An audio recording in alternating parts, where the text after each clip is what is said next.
যাবেন গজালি আদর্শ মাধ্যমিক বিদ্যালয়ের অষ্টম শ্রেণীর একজন শিক্ষার্থী। আজ আমাদের কৃষি শিক্ষা বিষয়ে একটি দলীয় কাজ রয়েছে।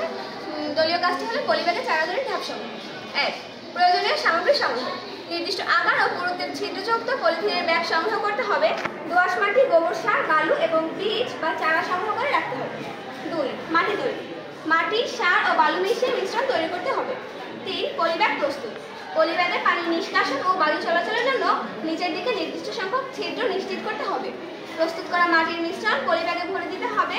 ব্যাগ ভর্তি করার সময় ভেতরের বাতাস বের করে দিতে হবে এবং পলিব্যাগের মুখ সামান্য খোলা রাখতে হবে। 4. বীজ বপন। পলিব্যাগের মাঝখানে ফাঁকা রেখে 2 থেকে 3টি বীজ বপন করতে হবে। এরপর বীজগুলো হালকাভাবে ঢেকে দিতে হবে। 5. পানি ও যত্ন। নিয়মিত পানি দিতে হবে এবং প্রয়োজন অনুযায়ী ছায়া ও পোকামাকড় থেকে রক্ষা করতে হবে। 6. স্থানান্তর। চারা যখন যথেষ্ট বড় হবে এবং সবল হয়ে ওঠে তখন তা রোপণের জন্য প্রস্তুত বলে ধরে